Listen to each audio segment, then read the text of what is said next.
I have a confession to make. I have a crush on Omar Allibhoy. Yes, that Spanish celebrity chef known as Antonio Banderas of food. Of course, you're probably thinking, well, what warm-blooded woman doesn't have a crush on Omar? I mean, look at this guy. But it's not what you think. You see, it wasn't his looks that seduced me. It was his Tortilla de Patatas.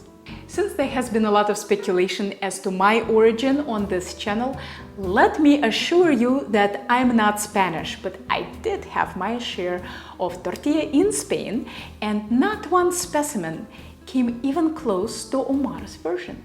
He does two little things differently, and they make all the difference. Instead of just poaching potatoes in olive oil, he caramelizes them, which boosts the flavor tenfold. And instead of waiting for potatoes to cool before mixing them with eggs, he mixes them with eggs while they are hot, and then lets this mixture sit for 20 minutes. This produces incredibly creamy texture with no dry egg.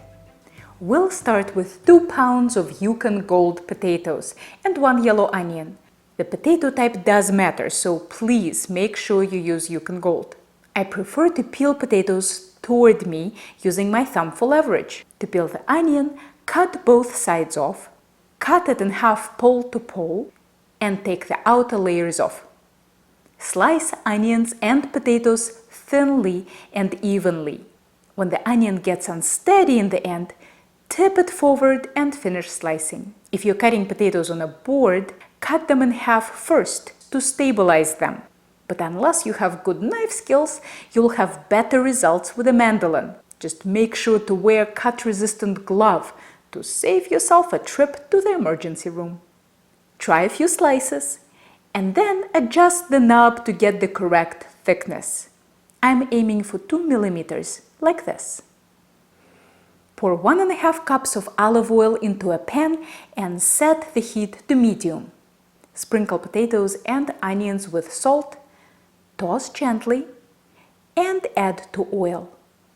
I usually do this in a Teflon skillet, but this time I grabbed a deeper pot, hoping it would reduce how much oil I need to use. And it just happened to be stainless steel. Big mistake. You'll see in a minute why. My first instinct was to edit this out, but I decided to keep this in the video so that you can learn from my mistake. The potatoes should be almost submerged. If the oil level is too low, add a bit more. Stir potatoes to coat them with oil and let them cook, stirring occasionally until they brown, 10 to 15 minutes. About 5 minutes into this step, my potatoes started to stick to the bottom of the pot, and I started worrying that all the best crispy bits won't make it into my tortilla. So I moved everything into a 12-inch Teflon pan, and life was good again.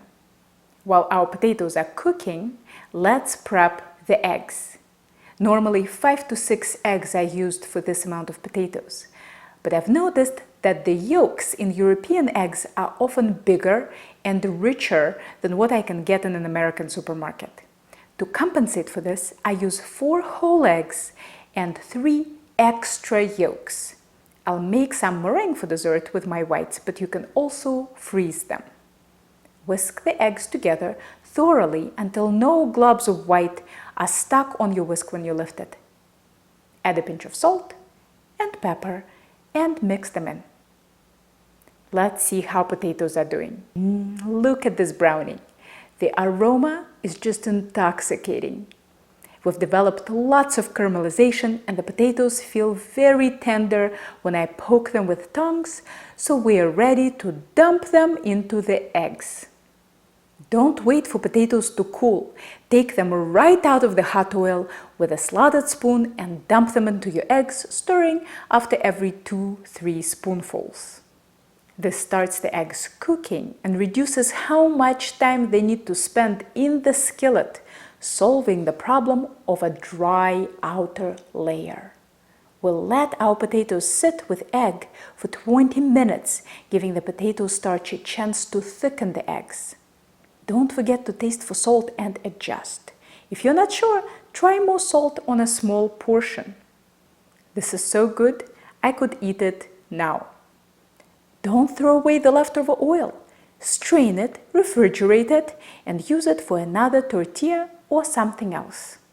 Don't be surprised if the oil solidifies in the fridge. It's been 20 minutes and we're ready for the final step.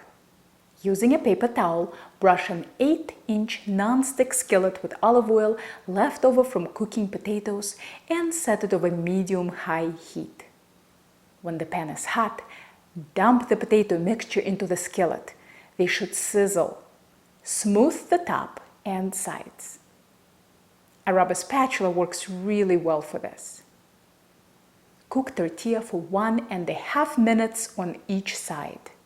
I take into account the fact that it takes 30 seconds or so to smooth it out and tuck everything in, and only set my timer for 1 minute at this point. Check that the bottom is brown, cover with a flat lid or a plate, and flip it over. I find the lid easier since it has a handle on the bottom. Don't worry, it won't leak on you because this mixture is already very thick. Slide it back into the skillet using a spatula to help you. There we go. Reduce the heat to medium.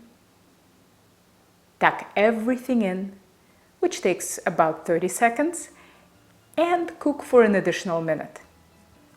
Check for browning, and as soon as your tortilla is brown, slide it out onto a plate. Don't cut it right away. Wait at least 5 minutes to let it set. You can serve it hot, warm, or at room temperature. To rewarm a cold tortilla, place it in 325 Fahrenheit oven until the center is just warm. So creamy and sweet. This tortilla has to be tried to be believed.